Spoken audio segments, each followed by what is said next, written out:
Y está en línea para conversar con nosotros el director científico de Immunova. Immunova es un laboratorio que está desarrollando un suero equino contra el coronavirus y él, Fernando Goldbaum, dirige Immunova científicamente. También dirige el laboratorio de inmunología y microbiología de la Fundación Leluar y un centro de rediseño de proteínas en la UNSAM.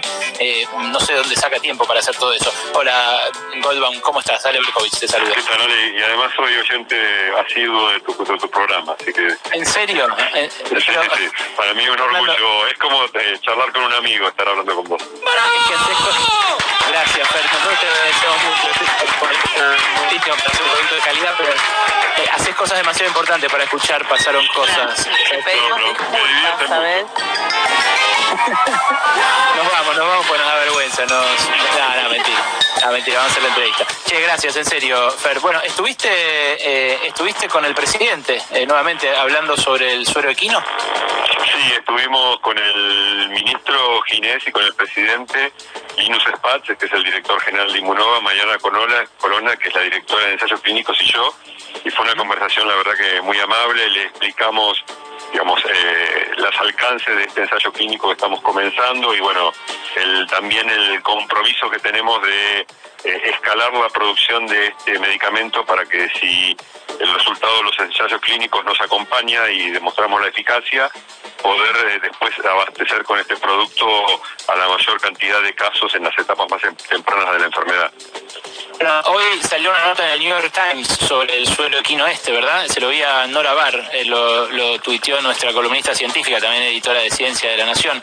¿Qué destacaban ahí en esa nota, Fernando? Sucede que nosotros lo que hicimos fue... Te explico muy brevemente. Nosotros al comienzo de la pandemia estábamos desarrollando un producto similar para otra enfermedad que tiene mucho impacto en la Argentina, que es el síndrome urémico hemolítico, sí, mal conocido a veces como enfermedad de las hamburguesas crudas, porque aparte también lo transmiten vegetales contaminados. Y, digamos, habíamos encontrado como una forma de innovar, que es llegar con este tipo de sueros que son muy seguros, relativamente simples de producir y una respuesta rápida. Y como veníamos trabajando en eso y habíamos tenido mucha experiencia, tanto en las cuestiones regulatorias del trabajo con el ADMAT, como con agencias internacionales, como en ensayos clínicos, nos largamos muy rápidamente en un consorcio público-privado. Y yo creo que lo que impacta a nivel internacional es que es el primer producto biotecnológico desarrollado específico para esta enfermedad que llega a pruebas en humanos, digamos. Y eso es fruto un poco de esta celeridad que le pudimos imprimir, porque nos juntamos 3 empresas con 3 instituciones públicas, trabajando a destajo, con cada uno aportando lo que ya sabía hacer de antemano, porque una experiencia clara de esta pandemia es que en el medio de esta locura que estamos atravesando, nadie puede darse el lujo de tener una curva de aprendizaje, sino que tiene que dedicarse a lo que sabe hacer y hacerlo rápido. Y bueno, nosotros lo que hicimos fue, digamos, complementar diferentes habilidades, y llegamos muy rápidamente a esta instancia que obviamente es compleja. Hacer un ensayo clínico es complejo, es riguroso, hay que hacerlo en forma muy controlada. Tenemos resultados in vitro muy alentadores, pero tenemos que ver qué es lo que pasa en vivo. Pero ya para el mundo que se empiece a probar este tipo de fármacos es una excelente noticia, porque es algo que podría empezar a funcionar mucho antes que llegue la vacuna, cuando llegue, y si llega y es eficiente. Eso te iba a preguntar, Fer, le explicaría, perdón la confianza, ¿no? Pero ya si somos como amigos, porque nos escuchás ya. ¿Le explicás a la gente la diferencia entre el suero equino y la vacuna? Sí, hay 2 formas de inmunizarse frente a una enfermedad. En forma activa, que es que cuando uno recibe una vacuna desarrolla sus anticuerpos, sus células que reconocen el antígeno como extraño. Entonces, cuando en una segunda oportunidad uno se enfrenta a ese microorganismo, en este caso al virus, ya tiene anticuerpos formados y tiene células educadas para responder. Ese tipo de inmunización se requiere una vacuna, y se requiere que sea preventiva antes de uno estar sometido al riesgo de la enfermedad. Lo que nosotros hacemos se llama inmunización pasiva, que es que los anticuerpos fueron producidos en otro lado. En el caso, por ejemplo, del plasma de convalecientes, lo que se hace es que los pacientes que se recuperaron de la enfermedad y que tienen anticuerpos en su sangre, donan el plasma a otros pacientes y le transfieren esa inmunidad. Y en el caso nuestro lo que hacemos es producir nuestro suero en caballos para que llegue lo más rápido que se pueda a los humanos, y para eso tomamos una proteína del virus, una partecita del virus que es la que utiliza el virus para entrar a la célula, e inmunizamos caballos y obtuvimos una cantidad enorme de anticuerpos contra esa proteína, que como es la llave que le permite al virus entrar, cuando uno la neutraliza con los anticuerpos, evita que el virus entre a las células. Y eso lo pudimos demostrar en un trabajo en colaboración con el Laboratorio Nacional de Referencia del Instituto Anlis Malbrán, donde vimos que la potencia de nuestro suero era de 50 a 100 veces mayor que la que muestra el promedio de plasma de convalecientes. Eso más sumado... Perdón, sí. El principio es similar al del tratamiento con plasma, o sea, al que ya está enfermo, ustedes le proponen inyectar el suero equino que desarrolló el caballo, que como tiene más sangre, produce más, digamos, y de esa manera ayudar al cuerpo a combatir el virus cuando el virus ya entró. Esa es la diferencia con la vacuna. Exactamente, sería el mismo principio, exactamente. La ventaja que tendríamos es que no necesitamos donantes, podemos producir una cantidad muy grande, y sabemos la cantidad de anticuerpos que le estamos dando a cada paciente, y conocemos la potencia anterior in vitro que te decía recién. Así que son ventajas que podrían hacer que funcione tan bien o eventualmente mejor que el plasma de convalecientes, pero bueno, eso lo estamos probando en alrededor de 250 pacientes. Esta semana se empezó en el Sanatorio Güemes, se va a empezar en el Hospital Pirovano, ambos en la Ciudad de Buenos Aires, y en el Hospital Cuenca Alta de la Ciudad de Cañuelas, y en el Instituto Médico Platense, y en unas semanas vamos a abrir alrededor de 10-15 centros a lo largo del AMBA y de la Ciudad de La Plata, como para llegar a estudiar el efecto de nuestro medicamento en alrededor de 250 pacientes, que estimamos que nos va a llevar alrededor de 2 meses de trabajo. A ver, ahora alguien te va a preguntar seguramente del equipo sobre el suero, pero yo te quiero preguntar sobre las vacunas que hay en discusión, en prueba en este momento en el mundo. Se lo hemos preguntado la semana pasada incluso al ministro Daniel Goyán, lo hemos hablado con Nora también, pero capaz vos también tenés otra información, o nos podés explicar bien cómo sería, porque hay otros países que ya tienen aseguradas dosis de determinadas vacunas. Yo me imagino que si este suero termina de probar su efectividad, bueno, primero lo vamos a tener nosotros, porque lo están desarrollando ustedes acá en Argentina, que son argentinos, pero las vacunas que se están probando no es tan así.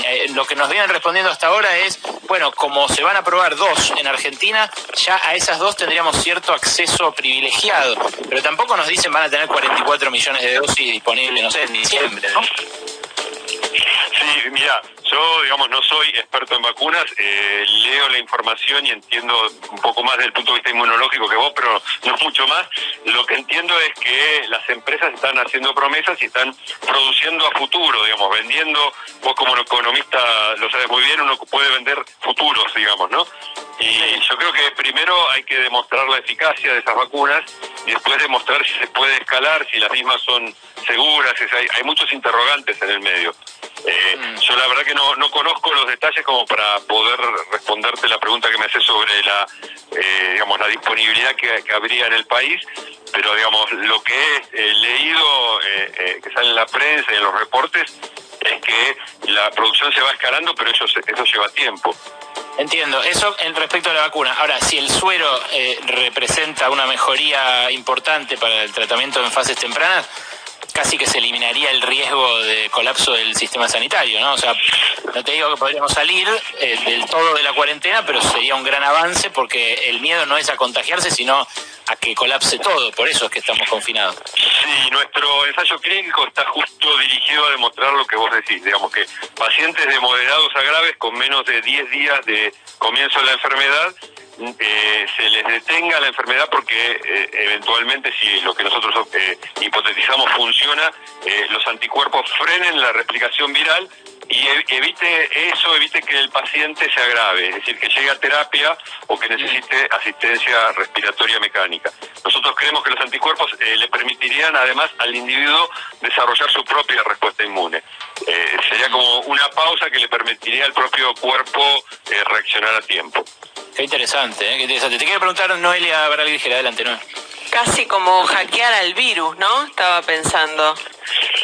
Sí, Noelia, en realidad lo que hicimos todos en el mundo es ir aprendiendo sobre la marcha, y para marzo, abril, todo el mundo llegó a la conclusión que esta partecita del virus que estábamos utilizando nosotros para inmunizar a los animales y obtener los anticuerpos era fundamental, porque era la llave que le permitía al virus entrar, y aparte cuando se encontraban anticuerpos neutralizantes en el plasma de los pacientes estaban dirigidos contra esta partecita. Entonces, claro, el conocimiento rápido que se generó y que, digamos, el sistema científico muy generosamente distribuye en forma amplia a todo el mundo, nos permitió apuntar a ese que sería eventualmente, para nosotros creemos que es el talón de Aquiles del virus.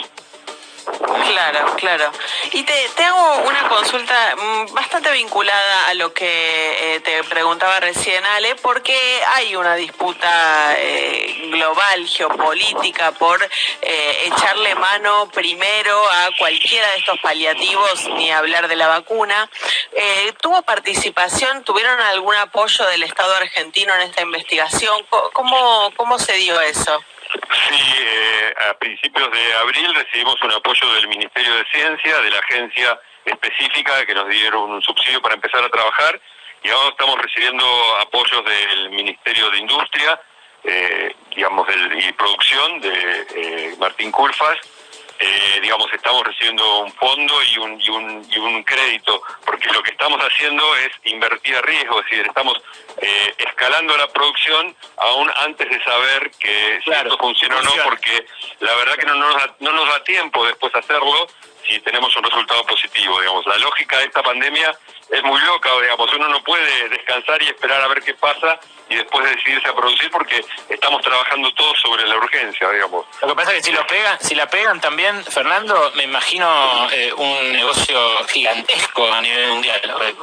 ¿Cómo es esto? Habría que ver después la escalabilidad del proyecto para llegar a exportar. Nosotros, la verdad que todo lo que hemos hecho hasta ahora y todos los cálculos de producción están centrados en, poder llegar a contribuir a frenar la pandemia en nuestro país. Claro. Como no sabemos lo que va a pasar dentro de 2 meses con la situación sanitaria en la Argentina, no podemos hacer muchos cálculos sobre potencial exportación. Y aparte, otra cosa importante que nos dicen médicos y expertos en vacunas, hay muy pocas enfermedades en las cuales una vacuna de un día para el otro ha frenado la enfermedad. En general, una vacuna protege, pero protege parcialmente. Entonces, también pensamos hacia el futuro que esto podría ser un elemento que conviva, el suero con la vacuna. Esto, por ejemplo, pasa ya con el tétanos. Cuando uno se corta, por ejemplo, con un alambre, le dan primero un suero y después lo vacunan. Esto ha pasado con muchas otras enfermedades y pasa hoy en día con muchas otras enfermedades donde hay vacunas excelentes, pero no todo el mundo llega a vacunarse, no todo el mundo la vacuna lo protege. Entonces, también sería un elemento para pensar en el futuro, que de demostrar la eficacia de nuestro medicamento podría coexistir con el uso de las vacunas. A nuestros oyentes les pido que, si están escuchando esto con la misma esperanza y fe con la que lo estoy escuchando yo, se acuerden cuando les demos la próxima noticia de ajuste presupuestario a la ciencia. ¿Vos dónde estudiaste, Fernando? ¿Dónde estudiaste? En la universidad pública, en la primaria, en la secundaria y en la universidad pública. Y bueno, soy investigador del CONICET, defiendo a rajatablas, el aumento presupuestario. Lo hablábamos con el presidente y él es consciente y sabe que la otra cosa que hablamos mucho y que es importante también remarcarle para tu audiencia es que la asociatividad público-privada es muy importante para este tipo de cosas. O sea, el Estado tiene que generar conocimiento y tiene que apropiárselo de alguna manera en patentes y en regalías, pero tiene que también incentivar a que se generen empresas de base tecnológica que los puedan llevar a productos, y nuestra experiencia va en ese sentido. Nosotros hace 10 años, partiendo del sector público, creamos una empresa que atrajo inversiones y que está intentando producir a través del conocimiento nuevos productos que eventualmente pueden servir para resolver problemas acá y también ser exportables. La última te la hace Alejandro Wolfer. Adelante, Willy. ¿Cómo estás, Fernando? Bueno, muy cortita, pero con todos estos recortes que hubieron en los últimos años, uno sigue viendo que hay científicos argentinos y científicas participando en este tipo de investigaciones, intercambiando con científicos de otros países. ¿Cuál es la dimensión concreta de la ciencia argentina a nivel global de este punto? La ciencia argentina tiene una escuela muy buena de muchos años, por nuestra base de la educación pública y en ciertos sectores como es el sector biomédico en el que yo trabajo, por la tradición de grandes investigadores. Siempre se repite, pero es bueno recordarlo. En Argentina hay 3 premios Nobel. Yo realicé, la mayor parte de mi carrera en los últimos 20 años en la Fundación Instituto Leloir, que fue dirigida durante más de 40 años por un premio Nobel de Química. Es decir, hay mucha tradición y eso hace que el nivel realmente sea relativamente bueno con respecto al resto de Latinoamérica.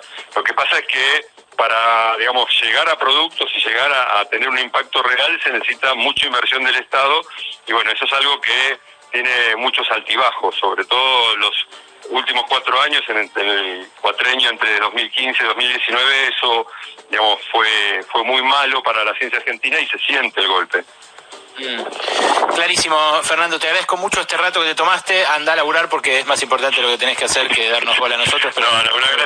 muchas gracias para mí, es un placer estar compartiendo con ustedes, así que un ratito estuvo muy bueno. Fernando Goldbaum, gracias, abrazo enorme, abrazo enorme. Fernando Goldbaum, director científico de Inmunova, el laboratorio que tiene investigadores del sector público y del sector privado que están desarrollando este suero equino. Sí la pegamos con esto, chicos, sí la pegamos con esto.